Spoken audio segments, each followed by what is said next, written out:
नवंबर के उस महीने में हम सभी अपने स्कूल की तरफ से 5 दिनों के केरला ट्रिप पर 8 बजे स्कूल से निकले और शाम के करीब 5 बजे वहां पहुंच गए।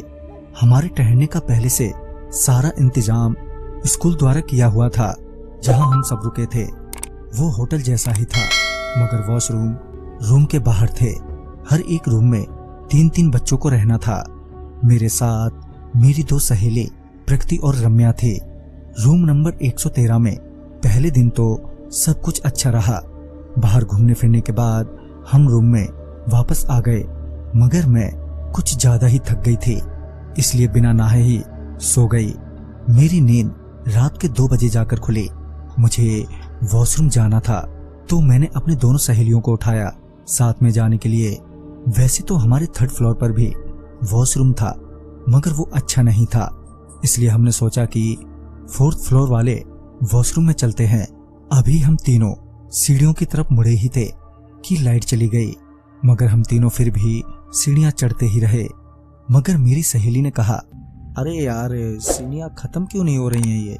तभी हम जल्दी वॉशरूम जाने के लिए जल्दी जल्दी चढ़ने लगे, मगर हैरानी की बात तो ये थी कि ना तो सीढ़ियां खत्म हो रही थी और ना ही हम 4th फ्लोर तक पहुंच पा रहे थे। तभी हम तीनों की नजर उसी सीढ़ी पर खड़ी एक लड़की पर पड़ी जो हमसे काफी बड़ी थी। हम तीनों उसे वहां देखकर एकदम से डर गए। वो भी बहुत ही अजीब सी थी। हम तीनों अब तक थक गए थे। तभी वो दीदी हमारी ओर उड़ते हुए आने लगी। ये देखकर तो हम तीनों की चीख ही निकल गई। हमारे चीखते ही किसी ने हमारा हाथ पकड़कर पीछे की ओर खींच लिया। जब हम पीछे आकर गिरे तो हमने देखा कि उसी होटल का गार्ड था जो हम तीनों पर चिल्लाता हुआ बोल रहा था, तुम लोग छत पर कहां जा रहे थे, इतनी रात गए। ये सुनकर मैंने गार्ड से कहा, छत के ऊपर तो 4th फ्लोर है ना। इस पर वो बोला, नहीं यहाँ कोई 4th फ्लोर नहीं है।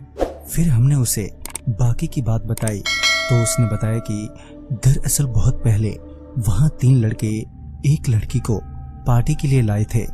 देर रात अचानक ही उनके कमरे से चीखने चिल्लाने की आवाजें आने लगी। जब तक हम पहुंचते कि वो लड़के छत से कूद गए। उसे बहुत चोट आई। उसने अपने बयान में उन लड़कों पर जबरदस्ती करने का आरोप लगाया। फिर ना जाने कैसे वो लड़के हॉस्पिटल में ही मर गए। तब से छत पर उसी लड़की की आत्मा नजर आ जाती है। ये सब सुनने के बाद हम सभी बहुत ही बुरी तरह से डर गए और हमारा वो 5 दिनों का ट्रिप बहुत ही डर में